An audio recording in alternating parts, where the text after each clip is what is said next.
प्रणाम दोस्तों। तो आज हम पढ़ेंगे कक्षा 9 की पुस्तक साइंस का अध्याय 2। तो इस अध्याय का क्या नाम है तो देखते हैं। तो यह पुस्तक के इस अध्याय का नाम है क्या हमारे आसपास के पदार्थ शुद्ध हैं। तो जो हमारे आसपास के जितने भी पदार्थ हैं वो शुद्ध है, इन्हीं के बारे में पढ़ेंगे। तो सबसे पहले परिचय देखते हैं। तो परिचय है दैनिक जीवन में हम शुद्ध शब्द का प्रयोग उन पदार्थों के लिए करते हैं जिनमें कोई मिलावट ना हो। तो हम दिन प्रतिदिन के जीवन में शुद्ध या प्योर शब्द का प्रयोग उन पदार्थों या वस्तुओं के लिए करते हैं जिनमें कोई मिलावट ना हो, तो उन्हें हम शुद्ध कहते हैं। लेकिन वैज्ञानिक दृष्टिकोण से शुद्ध या प्योर का अर्थ कुछ और ही है। जो हम दिन प्रतिदिन के जीवन में शुद्ध का प्रयोग करते हैं उसका अर्थ होता है कि कोई भी पदार्थ में मिलावट ना हो। लेकिन वैज्ञानिक दृष्टिकोण से शुद्ध का अर्थ कुछ और ही है। विज्ञान के अनुसार अधिकांश पदार्थ जो हम अपने आसपास देखते हैं, जैसे दूध, हवा, मिट्टी, ये जो पदार्थ देखते हैं ये वास्तव में शुद्ध नहीं है बल्कि मिश्रण है। जैसे ताज़ा दूध या हमारे आसपास का हवा और मिट्टी, हम इसे शुद्ध नहीं कह सकते विज्ञान की भाषा में, बल्कि ये मिश्रण है। तो हमने देखा कि दैनिक जीवन में शुद्ध पदार्थ हम उसे कहते हैं जिनमें कोई मिलावट नहीं है। लेकिन वैज्ञानिक दृष्टिकोण से बहुत सारे हमारे आसपास जो पदार्थ जिसे हम शुद्ध कहते हैं, जैसे दूध, हवा, पानी, मिट्टी, ये सब अगर शुद्ध भी बोलते हैं तो ये शुद्ध नहीं है बल्कि वो क्या है, तो वो मिश्रण है। तो आगे देखते आगे क्या है, पदार्थ और उसकी शुद्धता, मैटर एंड इट्स प्योरिटी। तो पदार्थ और उसकी शुद्धता के बारे में देखते हैं। तो शुद्ध पदार्थ क्या है, शुद्ध पदार्थ या प्योर सब्सटेंस क्या है उसको देखते हैं। तो वह पदार्थ जो एक ही प्रकार के कणों से मिलकर बना होता है। तो वैज्ञानिक दृष्टिकोण से शुद्ध पदार्थ क्या होता है, तो वह पदार्थ जो एक ही प्रकार के कणों, तो कण क्या है, तो पदार्थ के कण होते हैं परमाणु या अणु, अर्थात एक ही प्रकार अर्थात शुद्ध पदार्थ वह होगा जो एक ही प्रकार के परमाणुओं या अणुओं से मिलकर बना होगा। तो परमाणु या अणुओं को क्या कहते हैं, कण कहते हैं। तो पदार्थ कणों से मिलकर बना होता है, और वह पदार्थ जो एक ही प्रकार के कणों से मिलकर बना होता है और जिसके सभी कणों की रासायनिक प्रकृति समान होती है। और कणों अर्थात परमाणुओं और अणुओं की रासायनिक प्रकृति क्या होनी चाहिए, समान। तो वह कौन सा पदार्थ कहलाता है, तो वह शुद्ध पदार्थ कहलाता है, शुद्ध पदार्थ। तो शुद्ध पदार्थ वह पदार्थ है जो एक ही प्रकार के कणों से मिलकर बना होता है और जिसके सभी कणों की रासायनिक प्रकृति समान होती है, शुद्ध पदार्थ कहलाता है। उदाहरण के लिए सोना, लोहा, शुद्ध जल, चीनी, ये सब क्या, चीनी यानी सुक्रोज, ये सब क्या है, शुद्ध पदार्थ। क्योंकि एक ही प्रकार के परमाणु या एक ही प्रकार के अणु से मिलकर ये बना हुआ है। वैज्ञानिक भाषा में जब हम कहते हैं कि कोई पदार्थ शुद्ध है तो इसका अर्थ है कि उस पदार्थ में मौजूद सभी कण, सभी कण, जैसे कण अर्थात परमाणु और अणु समान रासायनिक प्रकृति के हैं। तो आगे देखते हैं मिश्रण क्या है। तो मिश्रण क्या है, मिक्सचर। तो मिश्रण एक ऐसा पदार्थ है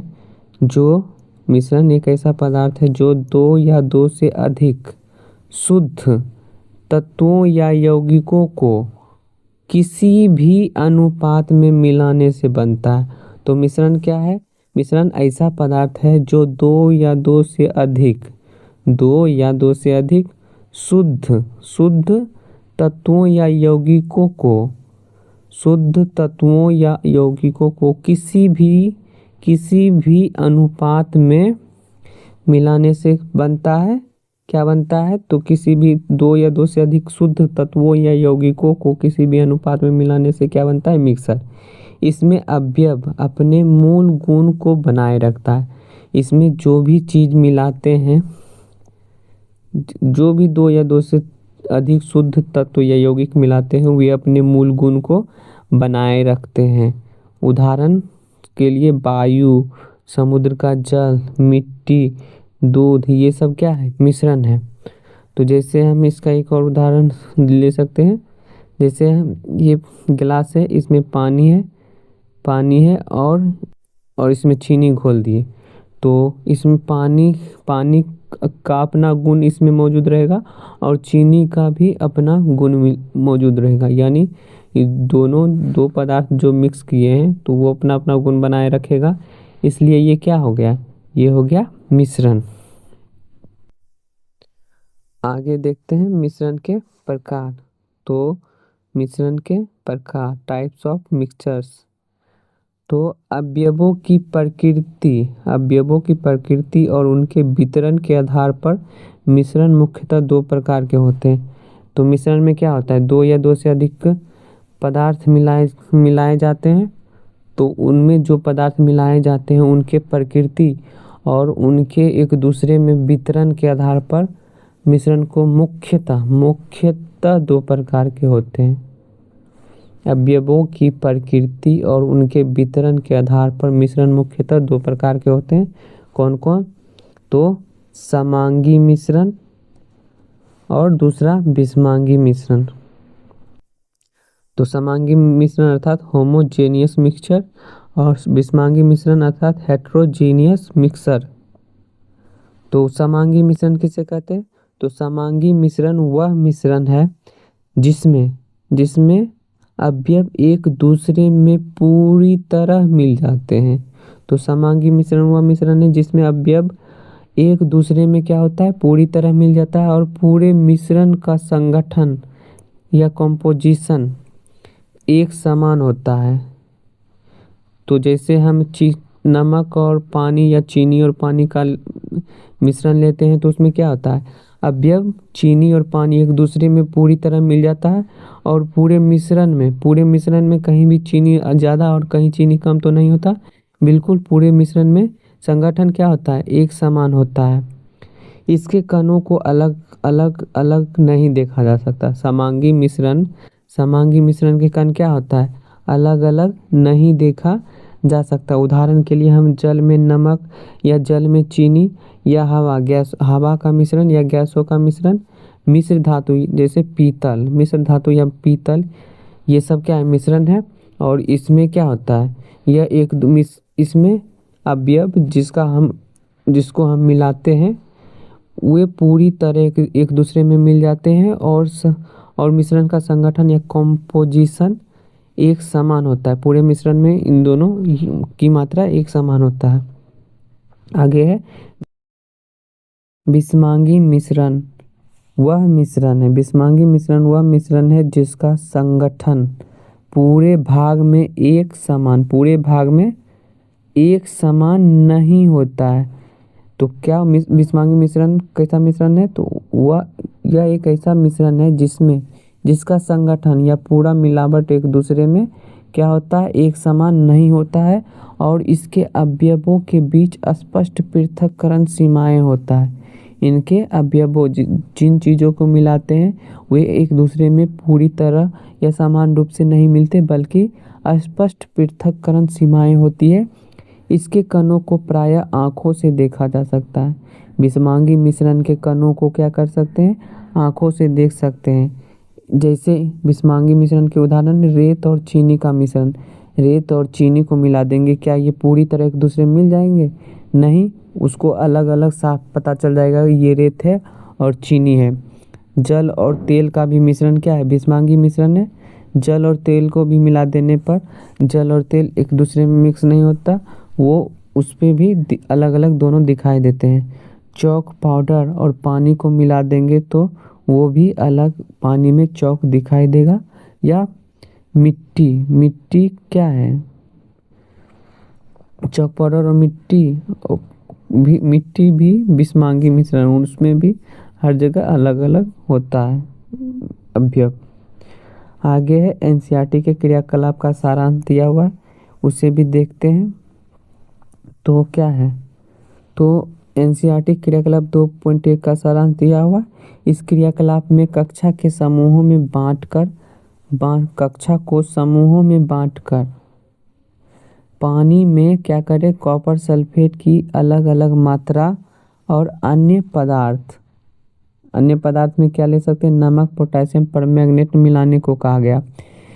ई क्रियाकलाप 2.1 में कक्षा के समूहों में बांटकर पानी में कॉपर सल्फेट की अलग अलग मात्रा और अन्य पदार्थ में जैसे नमक और पोटेशियम परमैंगनेट मिलाने को कहा गया। तो इस क्रियाकलाप का निष्कर्ष क्या निकला, तो जल में घुला कॉपर सल्फेट एक समांगी मिश्रण है। यदि हम पानी में कॉपर सल्फेट मिला देंगे तो ये पानी में पूरी तरह घुलकर हर जगह समान मात्रा में उपलब्ध होगा। तो ये कैसा मिश्रण है, तो समांगी मिश्रण है। तो समांगी मिश्रण को ही क्या कहा जाता है, विलयन, वो हम आगे देखेंगे। अभी समांगी मिश्रण देखते पे रहते हैं। जल में घुला कॉपर सल्फेट एक समांगी मिश्रण है, चाहे उसका रंग गहरा हो। कॉपर सल्फेट मतलब लिया गया ना, अलग अलग मात्रा में लिया गया, तो पानी में कॉपर सल्फेट का अलग अलग मात्रा में लिया गया, तो जिसमें ज़्यादा कॉपर सल्फेट डाला गया होगा उसका रंग क्या होगा, गहरा। जो कम मात्रा में लिया हो उसका रंग क्या होगा, हल्का। लेकिन हल्का हो रंग चाहे गहरा, ये क्या कैसा मिश्रण होगा, ये समांगी मिश्रण होगा, क्योंकि कॉपर सल्फेट पानी में पूरी तरह घुल जाएगा। और आगे है तेल और पानी या लोहे का बुरादा, नमक मिलकर, अगर दूसरा बच्चा जो अन्य पदार्थ लिया उसमें नमक हो सकता है, पोटेशियम परमैंगनेट या अन्य पदार्थ जैसे तेल मिलाए, पानी या लोहे का बुरादा नमक मिलाकर बिस्मांगी मिश्रण बनाते हैं। इन सभी को मिलाएंगे, तेल को, पानी को या लोहे का बुरादा, ये नमक को मिलाएंगे, इस सभी को मिलाएंगे तो क्या बिस्मांगी मिश्रण बनाते हैं, क्योंकि उनके कण अलग अलग दिखाई देते हैं। पानी और तेल, लोहे का बुरादा और नमक, लोहे का ई दोनों को एक साथ मिलाते हैं और पानी और तेल को एक साथ मिलाते हैं, और लोहे का बुरादा और नमक एक साथ मिलाएंगे तो क्या होगा, बिस्मांगी मिश्रण। तेल और पानी एक दूसरे में नहीं मिलेगा, लोहे का बुरादा और नमक भी एक दूसरे में नहीं मिलेगा, क्योंकि इनके कण अलग अलग दिखाई देते हैं। ठीक है, तो आगे देखते हैं क्या है, विलयन। तो विलयन या सॉल्यूशन क्या है, तो विलयन या सॉल्यूशन क्या है, तो दो या दो से अधिक पदार्थों का समांगी मिश्रण क्या कहलाता है, विलयन कहलाता है। तो दो या दो से अधिक पदार्थों का क्या समांगी मिश्रण ही क्या कहलाता है, विलयन कहलाता है। उदाहरण के लिए नींबू पानी क्या है, तो विलयन है। सोडा वाटर क्या है, विलयन है। विलयन क्या होता है, समांगी मिश्रण होता है। और विलयन के घटक, तो विलयन में क्या क्या शामिल होता है, एक विलायक होता है सॉल्वेंट, और एक विलेय होता है सॉल्यूट। तो विलायक और विलेय विलयन के घटक है। तो विलयन के घटक क्या है, विलायक और विलेय। तो विलायक क्या है, तो विलायक क्या है उसे देखते हैं। तो विलायक विलयन का वह घटक है, विलायक क्या है, विलयन का वह घटक है जो अधिक मात्रा में होता है। विलायक क्या है, विलयन का वह घटक है जो अधिक मात्रा में होता है और जो दूसरे घटक को अपने में घोलता है। विलायक क्या होता है, अधिक मात्रा में होता है और जो दूसरे घटक को घोलता है, जैसे पानी। विलेय क्या होता है, विलेय विलयन का वह घटक है विलयन का वह घटक है जो कम मात्रा में होता है जो विलायक में घुलता है, जैसे नमक और चीनी। जैसे उदाहरण के रूप में दिया, जैसे हम ये लिए, इसमें पानी है, इसमें हम चीनी या नमक मिलाते कुछ भी, तो इसमें जो अधिक मात्रा में चीनी और पानी का मिश्रण है, तो इसमें जो अधिक मात्रा में कौन है, जल। तो जल क्या हो गया, तो जो विलयन तो में क्या कौन कौन सा घटक मिला है, तो विलयन में क्या क्या घटक है, तो जल है और चीनी है, जल और चीनी है। तो जो जो जो जो घटक अधिक मात्रा में हो और अपने में घुलाता दूसरे घटक को, क्या चीनी को के दूसरे घटक को क्या कर रहा है, अपने में मिला रहा है, तो यह क्या कहलाएगा, ये विलायक या सोलवेंट। तो विलयन का वह घटक जो अधिक मात्रा में हो और दूसरे घटक को अपने में घुलाता हो, क्या कहलाता है, विलायक। तो जल क्या है, विलायक, जल विलायक है। और वहीं विलय क्या है, विलयन का वह घटक जो कम मात्रा में, चीनी क्या होता है, कम मात्रा में होता है, और जो विलायक में घुलता है, तो ये क्या करता है, पानी में क्या होता है, घुलता है, जैसे नमक या चीनी, तो ये क्या कहलाता है, विलय। ठीक है, तो उदाहरण भी दिया हुआ, चीनी और पानी के घोल में चीनी क्या है, विलय है, और पानी विलायक है। और वहीं दूसरा विलयन ले, टिंचर आयोडीन का विलयन ले, तो टिंचर आयोडीन में आयोडीन विलय होता है और एल्कोहल विलायक होता है। तो टिंचर आयोडीन विलयन में आयोडीन विलय है और एल्कोहल क्या होता है, विलायक। आगे देखते हैं विलयन के गुण। तो विलयन के गुण क्या है, तो देखते हैं। तो विलयन के गुण, तो विलयन क्या है, विलयन एक समांगी मिश्रण है। विलयन क्या है, विलयन एक समांगी मिश्रण है। विलयन के कणों का आकार बहुत छोटा होता है। विलयन के कणों का आकार क्या होता है, बहुत छोटा। विलयन के कणों का आकार लगभग 1 नैनोमीटर 10⁻⁻⁹ मीटर से भी कम होता है। तो विलयन के कणों का आकार बहुत छोटा होता है, लगभग 1 नैनोमीटर या 1 नैनोमीटर से भी कम होता है, इसलिए वे आँखों से नहीं दिखाई देते। विलयन के कण क्या होते हैं, आँखों से नहीं दिखाई देते हैं। छोटे आकार के कारण विलयन के कण क्या होते हैं, विलयन के कण के छोटे आकार के कारण ये प्रकाश की किरणों को नहीं फैलाते। तो विलयन के कण क्या करते हैं, छोटे आकार होने के कारण अगर उससे प्रकाश गुजारा जाए तो वे प्रकाश की किरणों को नहीं फैलाते, इसलिए विलयन में टिंडल प्रभाव क्या होता है, नहीं दिखता है। तो विलयन में टिंडल प्रभाव नहीं दिखता है। और विलयन के कण छोटे होने के कारण छानने की विधि द्वारा विलय के कणों को अलग नहीं किया जा सकता। तो विलयन के विलय के कणों के छोटे होने के कारण छानने की विधि द्वारा अलग नहीं किया जा सकता। और विलयन अस्थायी होता है, यानी चीनी और पानी को मिला दे तो वो मिला ही रहेगा। ऐसा नहीं है कि उसको मिलाकर छोड़ दे, बस कुछ घंटे या कुछ समय बाद पानी और चीनी अलग हो जाए, तो वो अलग नहीं होगा। अगर मिला देंगे तो मिला ही रहेगा, अर्थात विलयन अस्थायी होता है। रख देने पर कण नीचे नहीं जमता है। रख देने पर कण क्या होता है, नीचे नहीं जमता है। विलयन के कण नहीं जमता है या नहीं बैठते हैं नीचे। आगे है विलयन की सांद्रता। तो विलयन की सांद्रता क्या है, उसे देखते हैं। तो किसी निश्चित तापमान पर क्या होना चाहिए, तापमान क्या होना चाहिए, निश्चित। तो किसी निश्चित तापमान पर विलायक की दी गई मात्रा में, जो हम विलायक ले रहे हैं, किसी निश्चित तापमान पर विलायक की दी गई मात्रा में उपस्थित विलेय पदार्थ की मात्रा को विलयन की क्या कहते हैं, विलयन की क्या कहते हैं, सांद्रता कहते हैं। जैसे तो विलयन की सांद्रता क्या क्या है, तो विलायक की दी गई मात्रा, हम मतलब कितनी मात्रा में विलायक ले रहे हैं और उसमें उस निश्चित तापमान पर उसमें कितना विलेय पदार्थ की मात्रा है। मतलब एक निश्चित तापमान पर विलायक की मात्रा जितना लिए हैं उसमें कितनी विलेय पदार्थ की मात्रा है, वही क्या कहलाता है, विलयन का सांद्रता।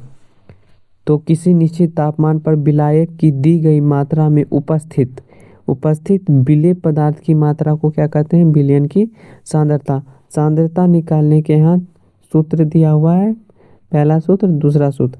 तो सिंपल सा दोनों को एक ही में लिख सकते हैं। सूत्र निकालने का, विलयन की सांद्रता सूत्र निकालने का एक ही फॉर्मूला होता है, विलेय विलेय विलेय की मात्रा, चाहे वह द्रव्यमान में हो या आयतन में, बटे बिलियन हाँ, गुने बिलियन की मात्रा, विलेय की मात्रा बटे बिलियन की मात्रा, चाहे दोनों या द्रव्यमान में हो या आयतन में हो, गुने 100। तो क्या होता है, ये फॉर्मूला क्या होता है, सांद्रता निकालने का सूत्र। दोनों सेम ही है या अन्य भी ऐसे ही होता है। तो द्रव्यमान या द्रव्यमान प्रतिशत के रूप में, द्रव्यमान प्रति 100 से गुना की, ये दोनों 100 से गुना करने पर ये क्या होता है, परसेंटेज में बदल जाता है। तो द्रव्यमान या द्रव्यमान प्रतिशत में सांद्रता निकालने का सूत्र, तो विलेय का द्रव्यमान बटे बिलियन का द्रव्यमान गुने 100। तो विलेय का द्रव्यमान बटे बिलियन का द्रव्यमान गुने 100। उसी तरह द्रव्यमान या आयतन प्रतिशत में सांद्रता निकालेंगे, तो विलेय का द्रव्यमान बटे बिलियन का आयतन, विलेय का द्रव्यमान बटे बिलियन का आयतन गुने 100। ठीक है, तो इससे आप बहुत सारा न्यूमेरिकल सॉल्व कर सकते हैं। आगे देखते हैं आगे क्या है। तो बिलियन के ही प्रकार है, बिलियन के ही प्रकार है। तो सांद्रता के आधार पर बिलियन के प्रकार है। तो यहाँ जो हमने देखा, क्या देखा, बिलियन सांद्रता, बिलियन की सांद्रता। तो हमने बिलियन की सांद्रता देखा कि निश्चित तापमान पर विलायक में दी गई मात्रा में उपस्थित विलेय पदार्थ की मात्रा को बिलियन की सांद्रता कहते हैं।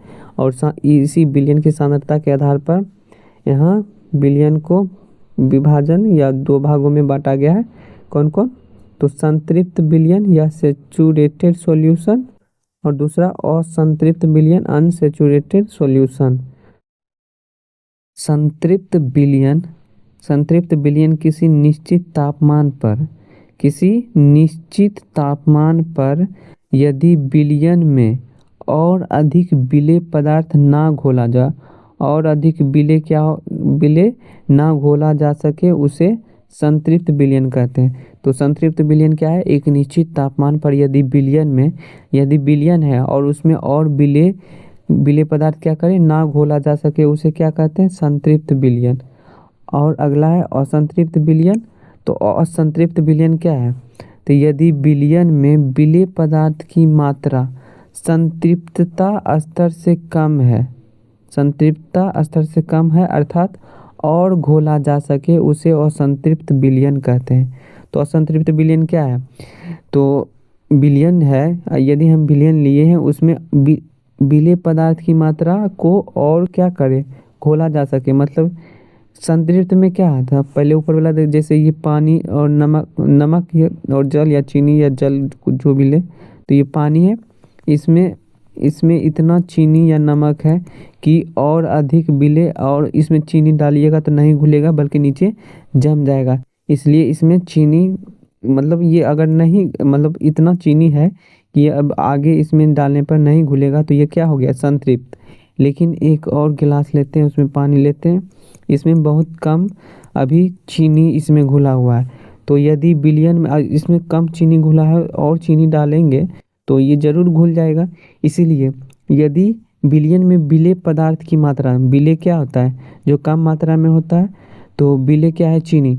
यदि ये जो बिलियन है, इसमें विलेय पदार्थ की मात्रा संतृप्तता स्तर से कम है, मतलब ये संतृप्त नहीं न हुआ है, तो इसमें और चीनी आएगा, इसलिए संतृप्तता स्तर से कम है या और घोला जा सके, इसमें क्या करेंगे, अभी और चीनी घोला जा सकेगा, तो उसे क्या कहते हैं, असंतृप्त बिलियन कहते हैं।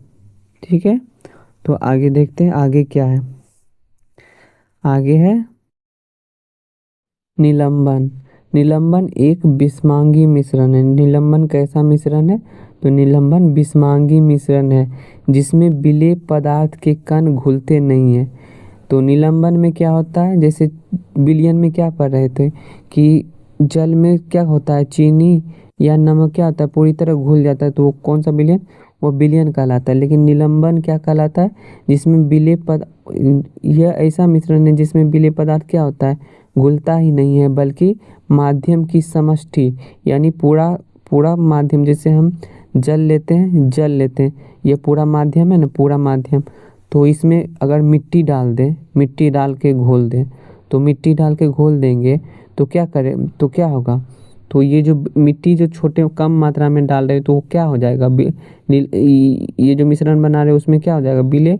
तो ये विलेय पदार्थ क्या होगा, घुलेगा, पानी में मिट्टी घुलेगा नहीं, घुलेगा, बल्कि माध्यम की समष्टि में, माध्यम के समष्टि यानी पूरे भाग में क्या होगा, निलंबित रहेगा, मतलब तैरता रहेगा, तैरता रहेगा ना, बिखरा रहेगा या तैरता रहेगा। तो फिर से देख लेते हैं क्या है निलंबन। तो निलंबन एक विषमांगी मिश्रण है, विषमांगी मिश्रण जिसमें विलयन के घटक क्या होते हैं, एक दूसरे में नहीं मिलते हैं। हम किसका उदाहरण लिए, पानी और मिट्टी का। तो इसमें पानी और मिट्टी के घटक एक दूसरे में नहीं मिलेगा, अगर उसको किसी चीज़ से मिला दीजिएगा तो बस पूरे में फैल जाएगा, लेकिन पानी में क्या करेगा, मिट्टी नहीं घुलेगा। तो निलंबन एक विषमांगी मिश्रण है जिसमें विलेय पदार्थ के कण घुलते नहीं हैं। निलंबन में क्या होता है, तो विलेय पदार्थ के कण घुलते नहीं हैं बल्कि माध्यम के समष्टि में निलंबित रहते हैं। ठीक है, जैसे उदाहरण के लिए गंदा पानी लेते हैं, चॉक पाउडर या पानी का मिश्रण लेते हैं, चॉक पाउडर या पानी का मिश्रण लेते हैं या गंदा पानी लेते हैं, वे एक दूसरे में नहीं मिलते हैं और ये अस्थाई विलयन भी नहीं होता है। यदि हम पानी और मिट्टी इस विलयन को कुछ देर तक छोड़ दें तो पानी ऊपर रहेगा और मिट्टी क्या हो जाएगा, नीचे बैठ जाएगा, दोनों क्या होगा, दोनों घटक अलग हो जाएंगे, तब ये निलंबन भी नहीं रहेगा। ये निलंबन भी अस्थाई मिश्रण होता है, मतलब कुछ समय बाद निलंबन समाप्त हो सकता है। तो आगे देखते हैं निलंबन के गुण। तो निलंबन एक विषमांगी मिश्रण है। निलंबन क्या है, विषमांगी मिश्रण है। इसके कणों को आंखों से देखा जा सकता है। तो हम मिट्टी और पानी के मिश्रण में मिट्टी के कण को आंखों से देख सकते हैं। ये निलंबित कण प्रकाश की किरणों को फैला देता है। ये जो बनता है निलंबन का मिश्रण, इसमें अगर प्रकाश डालिएगा तो प्रकाश का मार्ग दिखने लगेगा, जैसे ये मिट्टी का कण क्या करेगा, प्रकाश को फैला देगा। तो ये निलंबित कण क्या करते हैं, प्रकाश की किरणों को फैला देता है, जिसे टिंडल प्रभाव कहता है, जिससे मार्ग दिखाई देता है। तो निलंबन में क्या होता है, टिंडल प्रभाव किस में होता है, तो टिंडल प्रभाव, निलंबन में टिंडल प्रभाव होता है। विलयन में ऊपर देखें उसके कण छोटे थे तो उस कारण विलयन में टिंडल प्रभाव नहीं होता था, प्रकाश की किरणें नहीं फैलती थी। लेकिन निलंबन के कण प्रकाश की किरणों को फैला करके टिंडल प्रभाव दिखाता है। और निलंबन क्या है, अस्थाई होता है। निलंबन क्या होता है, अस्थाई होता है। निलंबन और अस्थाई मिश्रण होता है। यदि इससे शांत छोड़ दिया जाए तो कण नीचे बैठ जाएगा।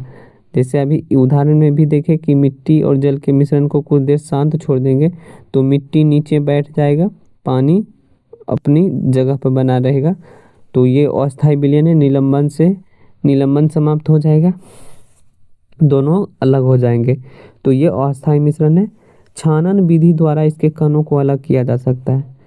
हम छान कर भी अभी अगर ये नीचे बैठ गया तो हम ऊपर से पानी निकाल सकते हैं ना, मिट्टी नीचे रह जाएगा। तो छानन विधि द्वारा भी इसके कणों को क्या कर सकते हैं, निलंबन के कणों को अलग किया जा सकता है। ठीक है, तो आगे देखते हैं आगे क्या है। आगे है कोलाइडल विलयन, कोलाइडल विलयन या कोलाइड विलयन। तो कोलाइड विलयन एक ऐसा मिश्रण है जो दिखने में समांगी लगता है। कोलाइड विलयन कैसा मिश्रण है, यह एक ऐसा मिश्रण है जो देखने में समांगी लगता है परंतु वास्तव में यह विषमांगी होता है। देखने में कैसा लगेगा, समांगी मिश्रण है, मतलब इसके घटक एक दूसरे में पूरी तरह मिले हुए हैं, लेकिन वास्तव या रियलिटी में क्या होता है, ये विषमांगी मिश्रण होते हैं। इसके अवयव एक दूसरे में पूर्णतः या पूरा मिक्स नहीं होता है। इसके कणों का आकार विलयन से बड़ा लेकिन निलंबन से छोटा होता है। तो कोलाइड के कणों का आकार क्या होता है, क्या होता है, तो विलयन से बड़ा लेकिन निलंबन जो अभी देखे मिट्टी और पानी का, तो उसके कणों से क्या होता है, छोटा होता है। उदाहरण के लिए कोलाइड के उदाहरण है दूध, शेविंग क्रीम, कोहरा। कोहरा तो दूध लेते हैं, दूध क्या है, दूध क्या है, दूध है कोलाइड विलयन। कोलाइड विलयन क्यों, क्योंकि अच्छा देखिए दूध देखने में क्या लगता है, पूरा का पूरा क्या है, मिला हुआ है, समांगी जैसा लगता है, परंतु दूध में पानी भी होता है। तो दूध क्या होता है, दूध में पानी भी होता है और दूध के कण क्या होता है, उसमें पूरा तरह मिला हुआ प्रतीत होता है, लेकिन पानी और दूध के कण एक दूसरे में विषमांगी मिश्रण की तरह मिले होते हैं। इसके अन्य उदाहरण क्या है, शेविंग क्रीम और कोहरा। शेविंग क्रीम और कोहरा भी किसका उदाहरण है, कोलाइड विलयन का। तो कोलाइड के गुणधर्म, ये नहीं तो एक बार फिर से कोलाइड का परिभाषा देखते हैं। कोलाइड यह एक ऐसा मिश्रण है जो दिखने में समांगी लगता है परंतु वास्तव में विषमांगी होता है। इसके कणों का आकार बिलियन से बड़ा, कोलाइड के कणों का आकार बिलियन से बड़ा लेकिन निलंबन से छोटा होता है। उदाहरण के लिए दूध, शेविंग क्रीम, कोहरा। कोलाइड के गुण, तो कोलाइड के क्या गुण है, तो कोलाइड के गुण, कोलाइड विषमांगी मिश्रण है। कोलाइड क्या है, विषमांगी मिश्रण, हालांकि नंगी आंखों से समांगी लग सकता है। कोलाइड क्या ऐसा मिश्रण है, तो कोलाइड विषमांगी मिश्रण, लेकिन हम आंखों से, नंगी आंखों से देखते हैं या बिना किसी माइक्रोस्कोप के, तो ये कैसा दिखेगा, हमको समांगी दिखेगा, आंखों से देखते हैं। कणों का आकार इतना छोटा होता है, इनके कणों का आकार इतना छोटा होता है कि इन्हें आंखों से अलग अलग नहीं देखा जा सकता है। कोलाइड विलयन के कण इतना छोटा होता है कि इनके कणों को अलग अलग नहीं देखा जा सकता, लगेगा कि पूरा का पूरा मिला हुआ एक दूसरे में है, ठीक है। तो इनके कणों को अलग अलग नहीं देखा जा सकता। ये प्रकाश की किरणों को फैलाते हैं और उसके मार्ग को दृश्य बनाते हैं। ये कोलाइड विलयन भी क्या करते हैं, जैसे दूध लीजिएगा, अगर इसमें रोशनी डालिएगा तो इसके कण के मार्ग ऐसे दिखाई देगा। तो ये ये क्या कहलाता है, तो टिंडल प्रभाव कहलाता है। तो ये प्रकाश की किरणों को क्या करते हैं, कोलाइड विलयन फैला देते हैं और इसके मार्ग क्या होता है, दिखाई देते हैं। ये टिंडल प्रभाव को दिखाते हैं या प्रदर्शित करते हैं। कोलाइड विलयन कैसा विलयन है, ये अस्थाई विलयन है। जैसे दूध लेते हैं तो दूध और पानी, दूध के कण और पानी अलग अलग कुछ देर रख देने पर क्या दूध के कण और पानी अलग अलग होते हैं, नहीं, बल्कि पूरी तरह मिश्रित रहते हैं। तो यह अस्थाई होता है, कण नीचे नहीं बैठते हैं। इसे सामान्य छानन विधि से अलग नहीं किया जा सकता। इसे सिंपल या साधारण छानन विधि से क्या अलग कर सकते हैं दूध पानी को, तो नहीं, दूध और पानी को अलग नहीं किया जा सकता इसके लिए, लेकिन अपकेंद्रीकरण सेंट्रीफ्यूगेशन तकनीक से अलग किया जा सकता है। तो कोलाइड के कणों को साधारण तरीके से या सामान्य छानन विधि से अलग नहीं किया जा सकता, लेकिन अपकेंद्रीकरण या सेंट्रीफ्यूगेशन तकनीक से कोलाइड के कणों को क्या किया जा सकता है, अलग, लेकिन सामान्य रूप से अलग नहीं किया जा सकता। इसके लिए स्पेशल तकनीक या टेक्निक की ज़रूरत पड़ती है, ठीक है। अब देखते हैं टिंडल प्रभाव, जो विलयन में नहीं दर्शाता है लेकिन निलंबन और कोलाइड में निलंबन टिंडल प्रभाव दिखाई देता है। तो देखते हैं टिंडल प्रभाव क्या है। तो जब प्रकाश की कोई किरण पुंज कोलाइडल विलयन से गुजरती है तो कोलाइडल के कण प्रकाश को चारों दिशाओं में फैला देते हैं। कैसे फैलाते हैं, प्रकीर्णन के द्वारा फैला देते हैं। इस कारण प्रकाश का मार्ग चमकने लगता है और दिखाई देने लगता है। इसे क्या कहते हैं, टिंडल प्रभाव। टिंडल प्रभाव के अन्य उदाहरण देख सकते हैं, अंधेरे कमरे में छोटे छिद्र से आते प्रकाश में धूल के कणों का चमकना ये क्या दर्शाता है, टिंडल प्रभाव।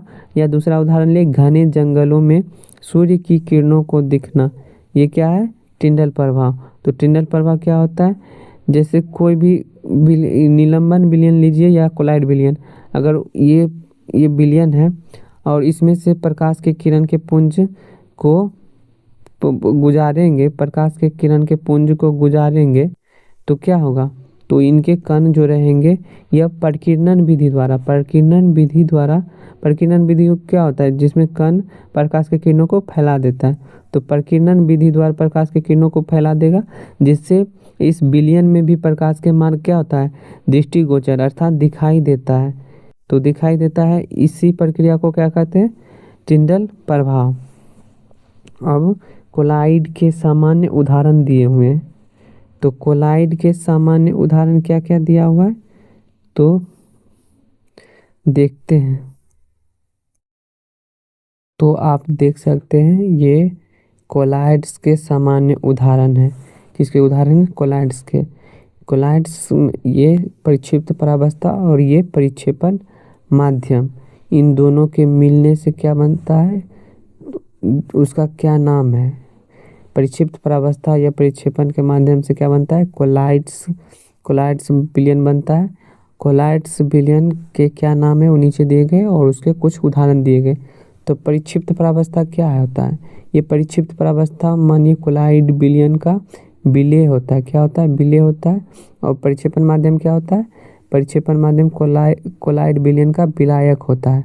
अर्थात कोलाइड विलयन में जो अधिक मात्रा में होता है उसे परिक्षेपण माध्यम कहते हैं, और कोलाइड विलयन में जो कम मात्रा में होता है उसे विलय कहते हैं। अर्थात जो घुलाता है, जिसमें घुलता है उसे परिक्षेपण माध्यम कहते हैं, जो घुलता है उसे परिक्षिप्त परावस्था कहते हैं। तो यहाँ हम देखेंगे तो कोलाइड विलयन के जो सामान्य उदाहरण है, तो इधर है परिक्षेपण माध्यम, अथवा गैस में द्रव आके मिलेगा, गैस में ठोस मिलेगा। तो गैस में द्रव का मिलना मिश्रण क्या कहलाता है, एरोसोल। गैस में द्रव का मिलना एरोसोल कहलाता है। और इसके उदाहरण है कोहरा, बादल, कुहासा। कोहरा, बादल, कुहासा क्या है, तो एरोसोल है। कोहरा, बादल, कुहासा एरोसोल है, जो गैस में क्या है, किसका, गैस में द्रव का मिश्रण है, तो इसे एरोसोल कहते हैं। गैस में ठोस का मिश्रण, अब है गैस में ठोस का मिश्रण, गैस में ठोस के मिश्रण को क्या कहते हैं, एरोसोल। तो गैस में ठोस का मिश्रण भी क्या कहलाता है, एरोसोल। और इसका उदाहरण है धुआं किसका मिश्रण है, गैस में ठोस का। स्वचालित वाहन के निथार भी क्या है, किसके उदाहरण है, गैस में ठोस का यानी एरोसोल का उदाहरण है। तो गैस में ठोस या द्रव मिलकर जो कोलाइड विलयन बनाता है उसे क्या कहते हैं, एरोसोल। तो गैस में ठोस का मिलना या द्रव का मिलना क्या कहलाता है, एरोसोल। गैस में द्रव का मिलना भी एरोसोल, गैस में ठोस का मिलना भी एरोसोल। तो गैस में द्रव का मिश्रण है, तो कोहरा, बादल, कुहासा। गैस में द्रव का मिश्रण है कोहरा, बादल, कुहासा। गैस में ठोस का मिश्रण है धुआं, स्वचालित वाहन का निथार। अब देखते हैं, अब है द्रव में गैस का मिश्रण। यदि द्रव में गैस का मिश्रण होगा तो क्या करेंगे, तो द्रव में गैस का मिश्रण को फोम कहेंगे। द्रव में अगर गैस मिल जाएगा तो उसे फोम कहेंगे।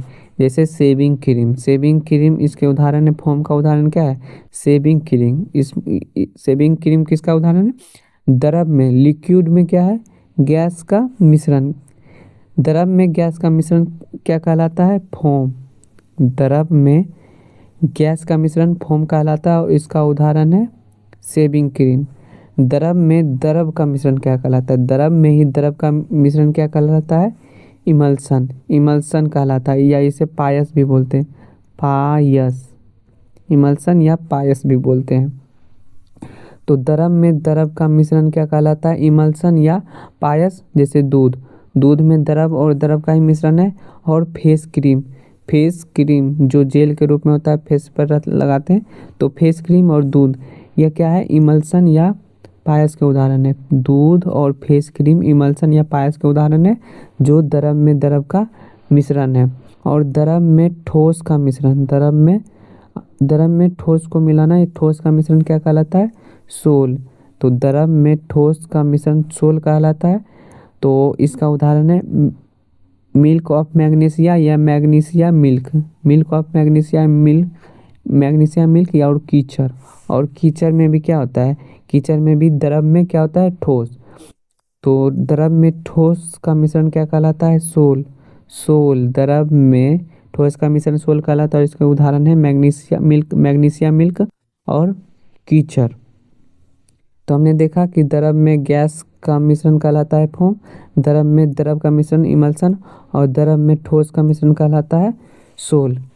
और उनके उदाहरण भी देखें। अब देखते हैं ठोस में गैस का मिश्रण, ठोस में क्या, ठोस में अगर गैस मिल जाएगा तो उसे फोम कहेंगे। ठोस में गैस कहेंगे, गैस मिल जाएगा तो उसे फोम कहेंगे। यहाँ भी देखे थे कि द्रव में अगर गैस मिल जाएगा, अगर द्रव में गैस मिलता है तो उसे भी फोम कहते हैं, और ठोस में भी गैस मिल जाता है तो उसे क्या कहते हैं, फोम कहते हैं। तो ठोस में गैस के मिश्रण को फोम कहते हैं, और इसके उदाहरण है फोम ही है, फोम, रबर, स्पंज और प्यूमिस। स्पंज तो आप देखे होंगे, जो तो गद्दे सोफा वगैरह में लगा होता है, तो ये किसका है, ठोस में गैस का है। स्पंज के बहुत सारे छिद्रों में क्या होता है, गैस भरा रहता है। तो ठोस में गैस का मिश्रण क्या होता है, फोम कहलाता है। और फोम, इसका उदाहरण फोम ही है। और रबर और स्पंज और प्यूमिस ये सब क्या है, फोम का उदाहरण है, ठोस में गैस का मिश्रण। अब ठोस में द्रव का मिश्रण क्या कहलाएगा, तो ठोस में द्रव का मिश्रण जेल कहलाता है। क्या कहलाता है, जेल कहलाता है। तो जेल कहलाता है। ठोस में द्रव का मिश्रण क्या कहलाता है, जेल। तो ठोस में द्रव का मिश्रण जेल, और जेल का उदाहरण है जेली, पनीर, मक्खन। जेली, पनीर, मक्खन किसके उदाहरण, जेली के। और ये किसका मिश्रण है, ठोस में द्रव, ठोस में द्रव। तो ठोस में द्रव के उदाहरण है जेली, पनीर, मक्खन, जेली, पनीर और मक्खन। ठीक है। अब देखते हैं ठोस में ठोस का मिश्रण, ठोस में ठोस का मिश्रण। तो ठोस में ठोस का मिश्रण ठोस सोल कहलाता है। ठोस में ठोस का मिश्रण ठोस सोल कहलाता है। यहाँ भी सोल देखे थे कि द्रव में ठोस का मिश्रण क्या कहलाता है, सोल। द्रव में ठोस का मिश्रण सोल कहलाता है, जिसका उदाहरण था कीचड़ और मैग्नीशियम मिल्क। यहाँ ठोस में ठोस का मिश्रण ठोस सोल कहलाता है, ठोस सोल। इसके उदाहरण है रंगीन पत्थर और दूधिया कांच, रंगीन पत्थर और दूधिया कांच। तो रंगीन पत्थर और दूधिया कांच ये किन का उदाहरण है, ठोस सोल का। ठीक है। तो अब आगे देखते हैं। तो हमने अभी टिंडल प्रभाव देखा, और कोलाइड के सामान्य उदाहरण को देखा, कोलाइड के सामान्य उदाहरण को देखा। तो जिसमें हमने पूरा डिटेल में देखा, लेकिन यहाँ पर कुछ नोट्स में कुछ ही दिए हुए थे, इसलिए मैंने डिटेल में देखा। आगे इसको फिर से दोहरा ही लेते हैं। तो परिक्षिप्त परावस्था क्या होता है, परिक्षिप्त परावस्था होता है कोलाइड का विलेय, और परिक्षेपण माध्यम क्या होता है, कोलाइड का विलायक। तो जब ये परिक्षिप्त परावस्था और परिक्षेपण माध्यम में घुलता है तो कौन सा कोलाइड विलयन का प्रकार बनता है, और इसके क्या उदाहरण। तो हमने देखा कि गैस में द्रव का मिलना एरोसोल कहलाता है, या गैस में ठोस का मिलना भी एरोसोल कहलाता है। तो गैस में द्रव का मिलना एरोसोल, गैस में ठोस का मिलना एरोसोल। तो गैस में द्रव का उदाहरण है मिश्रण का, तो कोहरा बादल कुहासा किसका मिश्रण है, गैस में द्रव का। और धुआं स्वचालित वाहन का निथार ये किसका उदाहरण है, गैस में ठोस का। द्रव में गैस का मिश्रण क्या कहलाता है, फोम। द्रव में गैस का मिश्रण क्या कहलाता है, फोम। और इसका उदाहरण है शेविंग क्रीम। और दूसरा द्रव में द्रव का मिश्रण क्या कहलाता है, इमल्सन या पायस कहलाता है। और इसका उदाहरण है दूध और फेस क्रीम। ठीक है। तो अब आगे देखते हैं। तो आगे है भौतिक और रासायनिक परिवर्तन। आगे क्या है, भौतिक और रासायनिक परिवर्तन। तो भौतिक परिवर्तन या फिजिकल चेंज क्या है, तो भौतिक परिवर्तन या फिजिकल चेंज क्या है, तो वह परिवर्तन, तो भौतिक परिवर्तन कैसा परिवर्तन है, वैसा परिवर्तन है जिसमें पदार्थ के भौतिक गुण क्या होते हैं, जैसे अवस्था, आकार और रंग। अवस्था में परिवर्तन ठोस, द्रव, गैस, ऐसे अवस्था में परिवर्तन या आकार में या रंग में बदलाव आता है। तो वह परिवर्तन जिसमें पदार्थ के भौतिक जो हमारी ऊपर ऊपर आंखों से दिखाई देता है या हमारी ज्ञानेंद्रियों द्वारा महसूस किया जाता है उसमें बदलाव आता है, लेकिन कोई नया पदार्थ नहीं बनता, ना ही रासायनिक संगठन बनते हैं। तो भौतिक परिवर्तन वह परिवर्तन है जिसमें पदार्थ के भौतिक गुणों में बदलाव आता है, भौतिक गुणों में बदलाव होता है, लेकिन कोई नया पदार्थ नहीं बनता और ना ही रासायनिक संगठन बदलता है। यह प्रायः उत्क्रमणीय या रिवर्सिबल होता है। मतलब अगर ये ये भौतिक गुण बदल भी गए तो फिर वापस पुराने गुण में भी आ सकते हैं। जैसे बर्फ ही को ही लीजिए, बर्फ, जल और बाष्प, जल बाष्प। अब जो भी ले, बर्फ से जल में बदलना, इसका आकार भी बदल जाता है और इसकी अवस्था भी बदल जाता है। इसमें भी इसका जल का आकार अवस्था बदल जाता है। तो इसमें क्या है, ये भौतिक परिवर्तन है, ये भौतिक परिवर्तन है। इसको वापस से बाष्प को जल में और फिर बर्फ बर्फ में बदला जा सकता है। तो ये उत्क्रमणीय परिवर्तन है, अर्थात फिर से उसे दोबारा उसी रूप में लाया जा सकता है। लेकिन अब बर्फ से जल बनता है, जल से जलवाष्प, इसमें कोई नया पदार्थ क्या होता है, नहीं बनता है, ना ही रासायनिक संगठन बदलता है। मतलब H2O H2O H2O से ही मिलकर बना होता है। ऐसा नहीं है इसमें कि कार्बन आके या कोई और तत्व आके मिल जाता है, इस अवस्था में परिवर्तन नहीं ना। तो इसमें रासायनिक संगठन भी क्या रहता है, सेम ही रहता है और नया पदार्थ नहीं बनता है, बल्कि ऊपर ऊपर ये भौतिक अवस्था में परिवर्तन होते रहता है। भौतिक अवस्था में आकार, रंग, रूप ये सब आता है।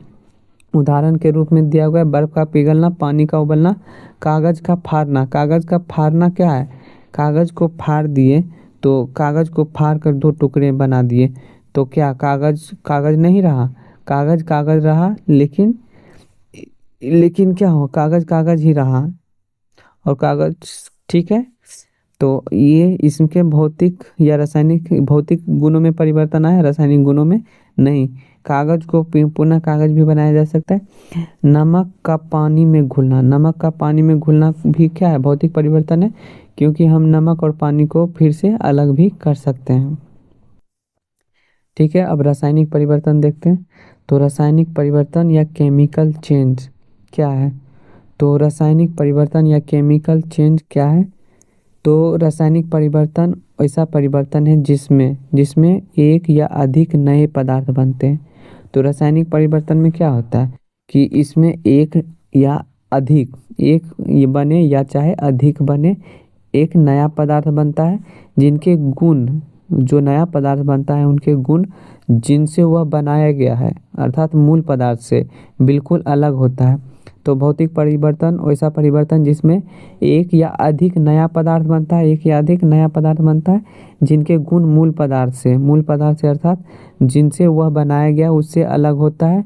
इसे रासायनिक अभिक्रिया भी कहते हैं। रासायनिक परिवर्तन को क्या कहते हैं, रासायनिक अभिक्रिया भी कहते हैं। यह अनुत्क्रमणीय होता है, इरिवर्सिबल होता है, अर्थात यह इस जैसे इसको अगर बदल दें, ये इसको जैसे हम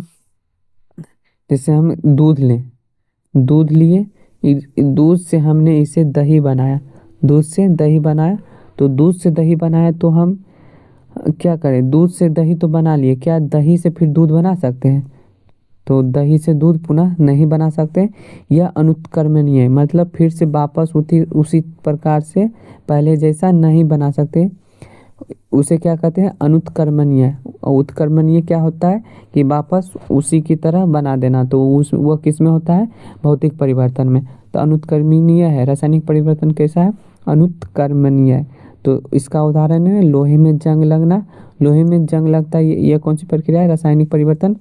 और लकड़ी या कागज का जलना, कागज का फाड़ना क्या है, भौतिक, लेकिन कागज का फाड़ना क्या है, भौतिक, लेकिन कागज का जलना क्या है, रासायनिक। कागज अगर जल गया तो उसको फिर से कागज नहीं बना सकते। लकड़ी का काटना भी भौतिक हो जाएगा, लेकिन लकड़ी का जलाना भी रासायनिक हो जाएगा। दूध से दही बनना क्या है, रासायनिक परिवर्तन। या यहाँ क्या है, भोजन का पचना, भोजन अगर पेट में पच जाएगा वापस भोजन बना सकेंगे, तो भोजन का पचना भी रासायनिक परिवर्तन है। आगे देखते हैं क्या है आगे, शुद्ध पदार्थ के प्रकार। शुद्ध पदार्थ के प्रकार क्या कौन कौन है, तत्व और यौगिक। तो शुद्ध पदार्थों को उनके रासायनिक संगठनों के आधार पर दो वर्गों में बांटा गया है। तो शुद्ध पदार्थ को रासायनिक संगठन के आधार पर कितने वर्गों में बांटा गया है, दो वर्गों में। पहला है तत्व या एलिमेंट। तो तत्व या एलिमेंट किसे कहते हैं, तो तत्व पदार्थ का वह मूल रूप है, तत्व पदार्थ का वह मूल रूप है जिसे रासायनिक प्रतिक्रिया द्वारा अन्य सरल पदार्थों में विभाजित नहीं किया जा सकता है। तो तत्व क्या है, पदार्थ का मूल रूप है जिसे रासायनिक प्रतिक्रिया द्वारा अन्य सरल पदार्थों में विभाजित नहीं किया जा सकता। तो तत्व के उदाहरण है सोना, चांदी, ऑक्सीजन और हाइड्रोजन। तो तत्व क्या है, तो तत्व वह पदार्थ है जिसे रासायनिक प्रतिक्रिया द्वारा क्या किया जाता है, सरल पदार्थों में नहीं तोड़ा। जैसे सोना है, इसे हम लोहा या कॉपर में तोड़ सकते हैं, तो नहीं। जितना भी इस सोना का टुकड़ा है, इसे जितना छोटा करते जाएंगे वो पूरा पूरा क्या रहेगा, छोटा सा छोटा टुकड़ा भी सोना ही रहेगा।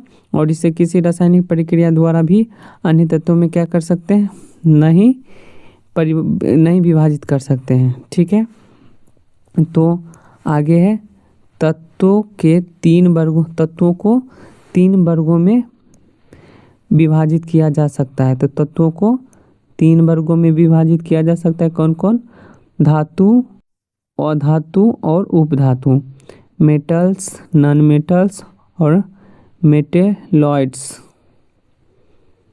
तो धातु के बारे में दिया गया है। तो धातु और धातु उपधातु क्या है, तत्व के प्रकार। तो धातु तत्व क्या होता है, तो धातु चमकीली होती है, ताप तथा विद्युत का सुचालक होता है। धातु क्या होता है, चमकीली होती है, टेम्परेचर और करंट अर्थात ताप और विद्युत का क्या होता है, सुचालक। मतलब अगर धातु रहेगा तो उससे टेम्परेचर भी आगे बढ़ेगा गर्म होके, और विद्युत यानी करंट भी फ्लो करेगा किसमें, धातु में। अगला है धातु तन्य अर्थात तार खींचे जा सकते हैं। धातु तन्य होता है मतलब धातु को खींचकर क्या बनाया जा सकता है, तार बनाया जा सकता है। धातु आघात वर्ध भी होता है। धातु आघात वर्ध अर्थात पीटने पर चादर बन जाती है। अगर ये धातु है इसको पीट पीट के क्या कर सकते हैं, चादर बना सकते हैं। इस गुणधर्म को क्या कहते हैं, आघात वर्ध। और धातु में प्रतिध्वनि उत्पन्न होती है अर्थात पीटने पर वह प्रतिध्वनि उत्पन्न करती है। तो हमने पढ़ा धातु चमकीली होती है, ताप और विद्युत का सुचालक होता है, यह तन्य होता है, और धातु आघात वर्ध होता है और प्रतिध्वनि उत्पन्न करता है। धातु के उदाहरण है सोना, लोहा, तांबा। और धातु का अपवाद है, क्या है अपवाद, क्या धातु का अपवाद है, पारा। तो पारा क्या अपवाद है, तो पारा क्या है, कमरे के ताप पर द्रव अवस्था में रहता है। तो पारा धातु है जो पारा एक ऐसा धातु है जो कमरे के ताप पर अर्थात कमरे के टेम्परेचर पर लिक्विड यानी द्रव अवस्था में होता है। आगे देखते हैं अधातु। तो अधातु अर्थात नॉन मेटल्स। तो अधातु चमकहीन होता है अर्थात इसमें चमक नहीं होता है। अधातु क्या होता है, चमकहीन होता है, ताप तथा विद्युत का कुचालक होता है। तो ताप तथा विद्युत का कुचालक का मतलब अर्थात अगर अधातु है तो इसमें यहाँ गर्म करेंगे तो टेम्परेचर आगे नहीं बढ़ेगा और करंट भी इसमें आगे फ्लो नहीं करेगा। तो अधातु ताप और विद्युत का कुचालक भी होता है और भंगुर होता है। जैसे धातु आघात वर्ध होता है अर्थात धातु को पीटने से ये चादर बन जाता है, लेकिन अधातु क्या होता है, भंगुर होता है अर्थात इसको पीटिएगा तो बालू के ढेर जैसा बिखर जाएगा। और विभिन्न रंगों का होता है। अधातु क्या होता है, विभिन्न रंगों का होता है। अधातु के उदाहरण है हाइड्रोजन, ऑक्सीजन, कार्बन और आयोडीन। तो हाइड्रोजन, ऑक्सीजन, कार्बन और आयोडीन क्या है? अधातु। तो अधातु क्या है? अधातु क्या होता है? चमकहीन। अधातु चमकहीन होता है, ताप और विद्युत का कुचालक होता है, भंगुर होता है और विभिन्न रंगों का होता है। उपधातु। तो उपधातु वे तत्व होते हैं, उपधातु वे तत्व होते हैं जो धातु और अधातु दोनों के बीच के गुण को दर्शाते हैं। तो उपधातु क्या होता है? जो इन दोनों के बीच का गुणधर्म क्या करता है? दर्शाता है, उपधातु कहलाता है। उपधातु के उदाहरण है ब्रॉन, सिलिकॉन और जर्मेनियम। ब्रॉन, सिलिकॉन और जर्मेनियम क्या है? उपधातु के उदाहरण। आगे देखते हैं आगे क्या है। तो हमने तत्व के पदार्थ के दो शुद्ध प्रकार के बारे में पढ़ रहे थे। तो पहला था तत्व, अब दूसरा है यौगिक। तो हम यौगिक के बारे में देखते हैं। तो यौगिक यानी कंपाउंड, यौगिक यानी कंपाउंड। तो कंपाउंड या यौगिक क्या है? तो यौगिक वह पदार्थ है जो दो या दो से अधिक तत्वों के, यौगिक क्या है? तो यौगिक वह पदार्थ है जो दो या दो से अधिक तत्वों के नियत अनुपात में, नियत यानी फिक्स्ड अनुपात में रासायनिक संयोग से बना होता है। तो यौगिक वह पदार्थ है जो दो या दो से अधिक तत्वों के नियत अनुपात में रासायनिक संयोग से बना होता है। उदाहरण के लिए जल, नमक और कार्बन डाइऑक्साइड, H2O, NaCl और CO2। तो यौगिक क्या है? तो यौगिक क्या है? दो या दो से अधिक तत्वों के। तो अधिक तत्व दो या दो, जैसे इसमें हाइड्रोजन और ऑक्सीजन है। तो हाइड्रोजन और ऑक्सीजन क्या है? मिलकर क्या बनता है? जल। तो दो या दो से अधिक तत्वों के नियत अनुपात, नियत अनुपात मतलब हाइड्रोजन दो रहेगा तो हाइड्रोजन दो रहेगा तो ऑक्सीजन का एक अणु मिलकर क्या बनाता है? जल। आप जल के किसी भी स्रोत से, जल को किसी भी सोर्स से लीजिए, चाहे नदी से या चापाकल से या समुद्र से या झरना से, कहीं से, या तालाब से, पोखर से, कहीं से भी लीजिए, जल में हाइड्रोजन और ऑक्सीजन का अनुपात क्या रहेगा? नियत रहेगा। वह 2:1 में ही रासायनिक संयोग करके बनता है। तो यौगिक वह पदार्थ है जो दो या दो से अधिक तत्वों के नियत अनुपात में रासायनिक संयोग से बनता है। ठीक है, तो आगे देखते हैं क्या है। तो मिश्रण और यौगिक में अंतर। तो मिश्रण और यौगिक में अंतर बताया गया है। तो मिश्रण और यौगिक में क्या अंतर है? तो मिश्रण तत्व या यौगिक केवल आपस में मिलते हैं। मिश्रण में जो तत्व या यौगिक होता है वे केवल आपस में मिलते हैं, नया पदार्थ नहीं बनाता है।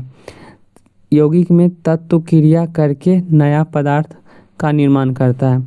जैसे जल का ही उदाहरण लीजिए, तो इसमें हाइड्रोजन होता है जो जलता है। हाइड्रोजन क्या होता है? हाइड्रोजन ऐसा गैस है जो बहुत बड़ा मात्रा में एनर्जी का सोर्स है। अभी हाइड्रोजन और ऑक्सीजन जलाने में सहायता करता है। हाइड्रोजन क्या करता है?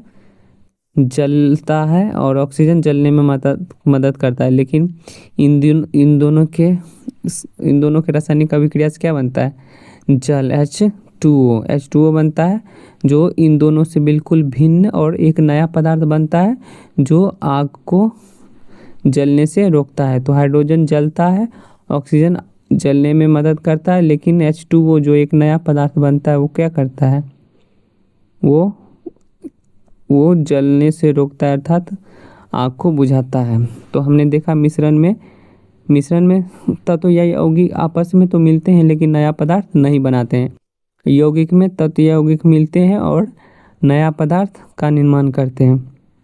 मिश्रण का संगठन परिवर्तनीय होता है। मिश्रण का संगठन परिवर्तनीय होता है, मतलब मिश्रण में आप किसी भी, जैसे पीतल लीजिए, कांसा लीजिए, टीन लीजिए, सभी में आप जैसे दो चीज़, जैसे पीतल ही है, तांबा और जिंक का मिश्रण है, इसको 60 40 80 20 ऐसे करके किसी भी अनुपात में या रेशियो में इसको मिला सकते हैं मिश्रण में को। लेकिन यौगिक के संगठन सदैव अस्थाई या नियत होते हैं।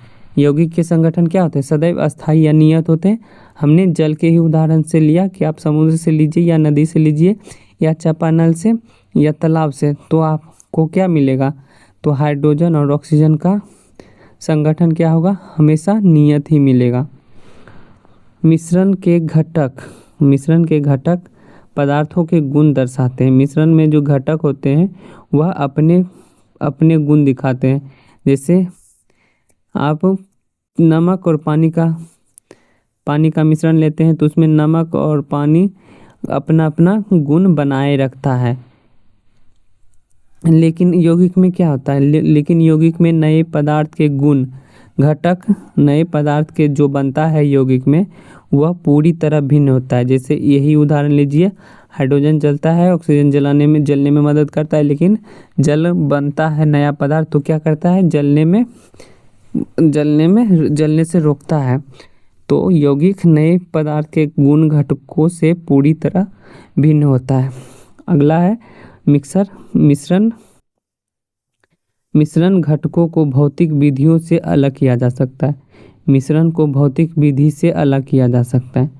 मिश्रण को भौतिक विधि से अलग किया जा सकता है, जबकि यौगिक के घटकों को केवल रासायनिक या विद्युत रासायनिक विधियों से ही अलग किया जा सकता है। यौगिकों के घटकों को केवल रासायनिक या विद्युत रासायनिक विधियों से ही अलग किया जा सकता है। आगे देखते हैं आगे क्या है। आगे एनसीईआरटी के क्रियाकलाप 2.4 का सारांश है लोहा और सल्फर के बारे में। तो लोहा और सल्फर के बारे में क्या है? तो समूह 1 का मिश्रण और समूह 2 का यौगिक। तो समूह 1 क्या था? मिश्रण, और समूह 2 यौगिक। तो लोहे के चूर्ण सल्फर को केवल भौतिक रूप से मिलाया गया। तो आप अपने पुस्तक में देख सकते हैं, इसमें एक क्रियाकलाप किया गया था जिसमें लोहे के चूर्ण और सल्फर को क्या किया गया? सिर्फ भौतिक रूप से मिलाया गया। चुंबक से लोहा अलग हो सकता है, यह मिश्रण है।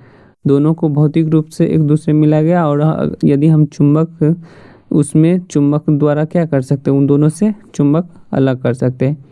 लेकिन उसी क्रियाकलाप में समूह 2 में यौगिक बना।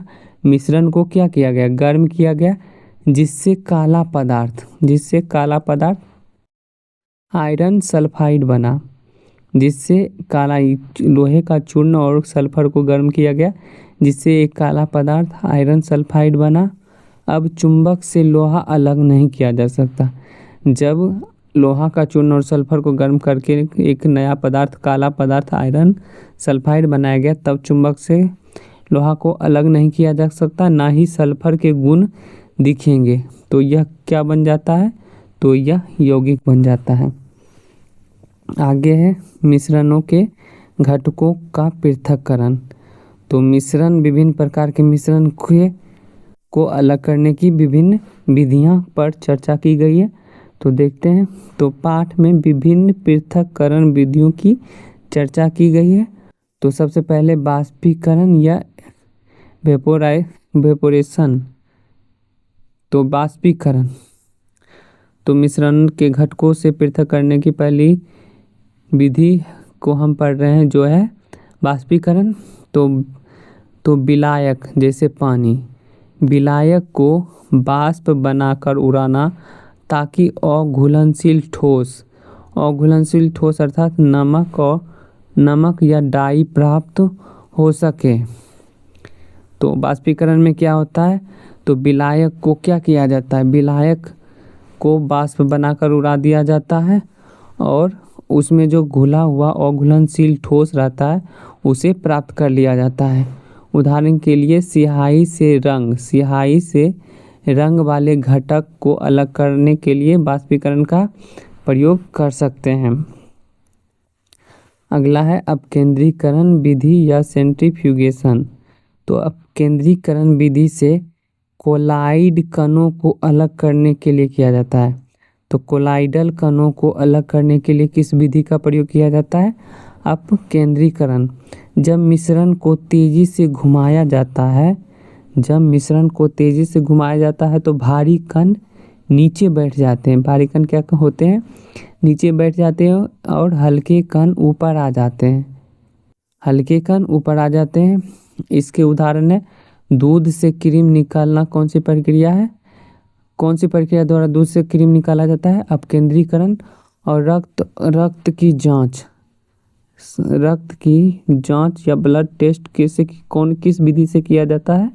अपकेंद्रीकरण विधि से। अगला विधि है पृथक्करण कीप सेपरेटिंग फनेल। तो दो घुलनशील द्रवों को, जैसे हम पानी और तेल ले लें, तो दो घुलनशील द्रवों को अलग करने के लिए पृथक्करण कीप का प्रयोग किया जाता है। उदाहरण के लिए यहाँ भी तेल और पानी का ही उदाहरण दिया गया है। तेल और पानी एक दूसरे से नहीं मिलता, अगर मिला भी दे तो वो थोड़ी देर बाद उसे स्थिर छोड़ देने पर वे दोनों अलग हो जाते हैं और आप ऊपर के दोनों में से ऊपर के पदार्थ को पृथक्करण कीप से छानकर अलग कर सकते हैं। अगला है ऊर्ध्व पातन। तो सब्लिमेशन क्या है? तो सब्लिमेशन उन मिश्रणों के लिए सब्लिमेशन या ऊर्ध्व पातन विधि उन मिश्रणों के लिए है जिनमें एक घटक सीधे ठोस से गैस बन जाता है। तो ऊर्ध्वपातन विधि द्वारा उन मिश्रणों को अलग किया जाता है जिनमें एक घटक क्या होता है?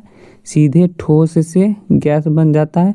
उदाहरण के लिए नमक और अमोनिया क्लोराइड का मिश्रण या कपूर वाला मिश्रण को हम किस विधि से अलग करते हैं? ऊर्ध्वपातन विधि द्वारा। आगे है क्रोमेटोग्राफी। तो क्रोमेटोग्राफी विधि में कैसे मिश्रण को अलग किया जाता है? तो देखते हैं। क्रोमेटोग्राफी में एक ही विलायक में घुले हुए अलग अलग विलेय, तो एक विलायक होता है उनमें कई विलेय घुले हुए होते हैं। तो ऐसे पदार्थों को अलग करने के लिए क्रोमेटोग्राफी का प्रयोग किया जाता है। तो क्रोमेटोग्राफी में एक ही विलायक में घुले अलग अलग विलेय पदार्थों को अलग करने के लिए क्रोमेटोग्राफी का प्रयोग किया जाता है। उदाहरण के लिए काली स्याही में मौजूद विभिन्न रंगों का अलग करना।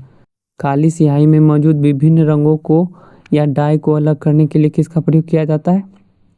क्रोमेटोग्राफी विधि का। अगला है आसवन विधि। तो आसवन विधि में वैसे दो घुलनशील द्रवों को अलग करने के लिए किया जाता है। आसवन विधि में वैसे दो घुलनशील द्रवों को अलग करने के लिए किया जाता है जिनके क्वथनांकों में पर्याप्त अंतर हो। तो आसवन विधि में दो घुलनशील द्रवों को अलग करने के लिए किया जाता है जिनके क्वथनांकों में पर्याप्त मतलब कुछ ज़्यादा ही मात्रा में अंतर हो। प्रभाजी आसवन। तो प्रभाजी आसवन में कैसे मिश्रण को अलग किया जाता है? तो देखते हैं। तो प्रभाजी आसवन में वैसे मिश्रण को या विलयन को अलग किया जाता है जिसमें जब दो या अधिक घुलनशील द्रवों के क्वथनांक का अंतर 25 केल्विन से कम हो। जब दो या दो से अधिक घुलनशील द्रवों के क्वथनांक का अंतर 25 केल्विन से कम हो तो किस विधि द्वारा मिश्रण को पृथक किया जाता है? प्रभाजी आसवन। तो उदाहरण के लिए पेट्रोलियम के उत्पादों को अलग करने के लिए प्रभाजी आसवन विधि का ही उपयोग किया जाता है और वायु से गैसों को अलग करने के लिए भी प्रभाजी आसवन विधि का प्रयोग किया जाता है। अगला विधि है क्रिस्टलीकरण। क्रिस्टलीकरण, तो क्रिस्टलीकरण किसी विलयन से ठोस पदार्थ को शुद्ध रूप में, किसी विलयन से ठोस पदार्थ को शुद्ध रूप में अर्थात क्रिस्टल के रूप में प्राप्त करना क्या कहलाता है? क्रिस्टलीकरण। उदाहरण के लिए समुद्री जल से नमक का शुद्धिकरण किस प्रक्रिया द्वारा किया जाता है? क्रिस्टलीकरण। अशुद्ध नमूने से फिटकरी अलग करना भी क्रिस्टलीकरण विधि द्वारा ही संभव हो पाता है। अगला या आगे है जल शोधन संयंत्र, वाटर प्यूरिफिकेशन सिस्टम।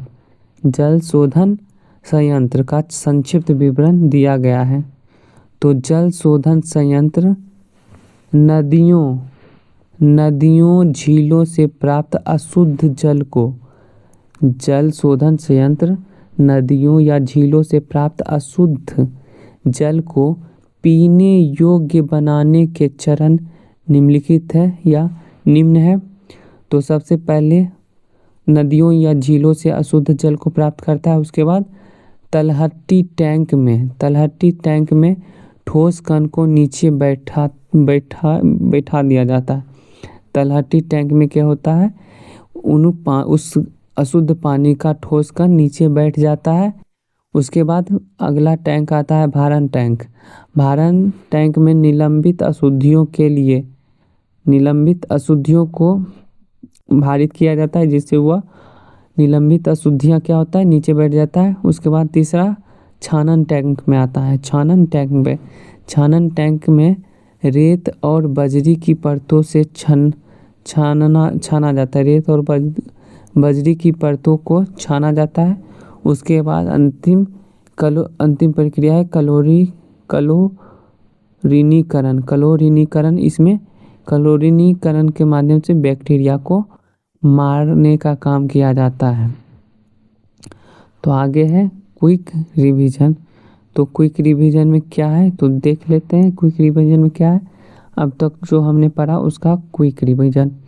तो पदार्थ क्या है? पदार्थ शुद्ध या अशुद्ध हो सकते हैं। पदार्थ क्या होता है? शुद्ध या अशुद्ध हो सकते हैं। तो शुद्ध पदार्थ कौन होते हैं? तत्व और यौगिक। तत्व और यौगिक क्या होते हैं? शुद्ध पदार्थ। जबकि अशुद्ध पदार्थ होते हैं मिश्रण दो प्रकार के होते हैं, समांगी और विषमांगी। तो मिश्रण दो प्रकार के होते हैं, समांगी और विषमांगी। विलयन कौन सा मिश्रण है? तो विलयन समांगी मिश्रण है। और निलंबन और कोलाइड क्या है? विषमांगी मिश्रण। विलयन के कण बहुत छोटे होते हैं। विलयन के कण बहुत छोटे होते हैं लगभग 1 नैनोमीटर से भी कम। विलयन के कण बहुत छोटे होते हैं लगभग 1 नैनोमीटर से भी कम। और विलयन अस्थायी होते हैं, अर्थात इसको छोड़ देने पर इसके कण विलायक से अलग नहीं होता है। निलंबन के कण बड़े होते हैं और इसको कुछ देर स्थिर छोड़ देने पर इनके कण नीचे बैठ जाते हैं, अर्थात ये अस्थायी होते हैं। निलंबन अस्थायी होते हैं। कोलाइड दिखने में समांगी होते हैं। कोलाइड क्या होता है? कोलाइड विलयन समांगी होता है दिखने में, लेकिन वास्तव में विषमांगी होते हैं और टिंडल प्रभाव दिखाते हैं। निलंबन भी क्या होता है? टिंडल प्रभाव दिखाता है। कोलाइड विलयन भी टिंडल प्रभाव दिखाता है। तत्व क्या है? तत्व पदार्थ का सरलतम रूप है। तत्व क्या है? तत्व पदार्थ का सरलतम रूप है। और तत्व 3 प्रकार के होते हैं, धातु, अधातु और उपधातु। यौगिक नियत अनुपात में रासायनिक संयोग से बनते हैं। यौगिक क्या होता है? यौगिक नियत अनुपात में रासायनिक संयोग से बनते हैं और उनके गुण घटकों से भिन्न होते हैं। यौगिक नियत अनुपात में, यौगिक क्या होता है? नियत अनुपात में रासायनिक संयोग से बनते हैं और उनके गुण, यौगिकों के गुण घटकों से भिन्न होते हैं। यौगिकों के गुण क्या होते हैं? घटकों से, वो मतलब अर्थात जिनसे वह मिलकर बना होता है उससे भिन्न होता है। भौतिक परिवर्तन में नया पदार्थ नहीं बनता है। भौतिक परिवर्तन में क्या होता है, नया पदार्थ नहीं बनता, जबकि रासायनिक परिवर्तन में नया पदार्थ बनता है। तो रासायनिक परिवर्तन में क्या होता है, नया पदार्थ बनता है, भौतिक परिवर्तन में नया पदार्थ नहीं बनता है। आगे है कुछ इम्पोर्टेंट परिभाषाएं।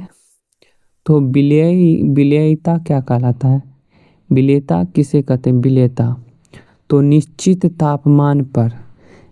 तापमान पर संतृप्त विलयन में उपस्थित विलेय की मात्रा को क्या कहते हैं, विलेयता। विलेयता किसे कहते हैं, तो निश्चित तापमान पर संतृप्त विलयन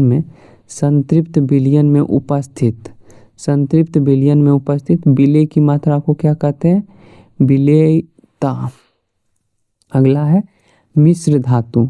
मिश्र धातु क्या है, मिश्र धातु या एलॉय क्या है, तो धातुओं के समांगी मिश्रण। मिश्र धातु क्या है, धातुओं के समांगी मिश्रण जिन्हें भौतिक क्रिया से अलग नहीं किया जा सकता। तो मिश्र धातु होते हैं धातुओं के समांगी मिश्रण होते हैं जिन्हें भौतिक क्रिया द्वारा अलग नहीं किया जा सकता। जैसा मिश्र धातु के उदाहरण है पीतल, जो जस्ता और तांबा का मिश्रण होता है। टिंडल प्रभाव कोलाइड कणों द्वारा प्रकाश को प्रकीर्णन किया जाना। टिंडल प्रभाव में होता है कोलाइडल के कणों द्वारा प्रकाश के किरणों को प्रकीर्णित कर दिया जाता है। एरोसोल क्या है, तो एरोसोल वह कोलाइड विलयन है जिसमें परिक्षेपण माध्यम गैस होता है। तो एरोसोल में परिक्षेपण माध्यम क्या होता है, गैस होता है। एरोसोल के उदाहरण है कोहरा और धुआं। अन्य परीक्षा उपयोगी महत्वपूर्ण प्रश्न है, इसे भी देख लेते हैं। तो ये है शुद्ध पदार्थ क्या है, तो शुद्ध पदार्थ क्या है, तो वह पदार्थ जिसमें मौजूद सभी कण समान रासायनिक प्रकृति के होते हैं, शुद्ध पदार्थ कहलाते हैं। पीतल किन धातुओं का मिश्रण है, तो पीतल जस्ता और तांबा का मिश्रण है। पीतल में 30% जिंक होता है अर्थात जस्ता होता है और 70% कॉपर होता है। पीतल में 30% जस्ता और 70% कॉपर होता है। टिंचर, अगला क्वेश्चन है टिंचर आयोडीन में विलेय और विलायक क्या है, तो टिंचर आयोडीन में विलेय आयोडीन है जबकि विलायक एल्कोहल होता है। अगला क्वेश्चन है दूध किस प्रकार का मिश्रण है, तो दूध एक कोलाइड मिश्रण है। और कोलाइड में भी इसे पायस या इमल्सन कहा जाता है। दूध कैसा मिश्रण है, तो कोलाइड मिश्रण है। कोलाइड में भी इसे पायस या इमल्सन कहा जाता है। अगला लघु उत्तर, ये प्रश्न है शॉर्ट आंसर टाइप का प्रश्न है, इसे भी देखते हैं। तो इसमें दिया गया समांगी और विषमांगी मिश्रण में 2 अंतर लिखिए। तो समांगी और विषमांगी मिश्रण में 2 अंतर लिखिए। तो समांगी मिश्रण का संगठन एक समान होता है। समांगी मिश्रण का संगठन क्या होता है, एक समान होता है, जबकि विषमांगी मिश्रण का संगठन क्या होता है, वो समान होता है। समांगी में मिश्रण के संगठन क्या होते हैं, एक दूसरे में पूरी तरह मिले होते हैं, जबकि विषमांगी में असमान, कहीं ज़्यादा तो कहीं कम। अगला है समांगी में कण अलग नहीं दिखते।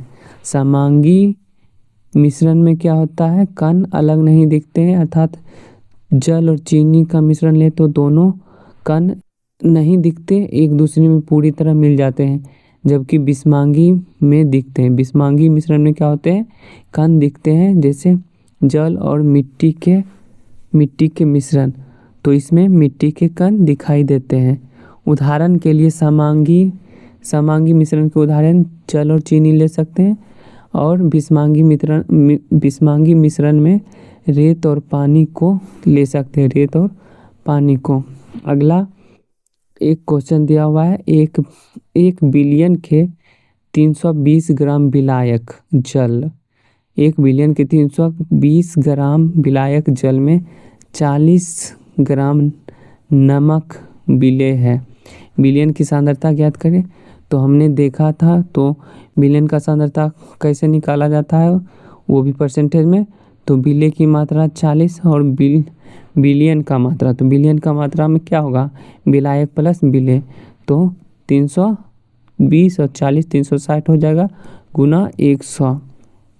तो 4 नमा 36, तो कितना हो जाएगा 100/9 परसेंटेज सांद्रता हो जाएगा। इसको अगर भाग दीजिएगा तो 11.1/9% आ जाएगा आंसर, या दशमलव में लाएंगे तो ये हो जाएगा।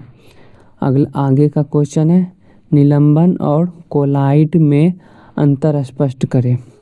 तो निलंबन के कण आँखों से दिखते हैं, निलंबन के कण आँखों से दिखते हैं, जबकि कोलाइड के कण आँखों से दिखाई नहीं देते हैं। कोलाइड के कण आँखों से दिखाई नहीं देते। निलंबन अस्थायी होता है, अर्थात इसे कुछ देर छोड़ देने पर निलंबन विलयन के कण नीचे बैठ जाते हैं, जबकि कोलाइड अस्थायी होते हैं। इसके उदाहरण में आप दूध ले सकते हैं, दूध को स्थिर छोड़ने पर उसके कण अलग नहीं होते, नीचे नहीं बैठते।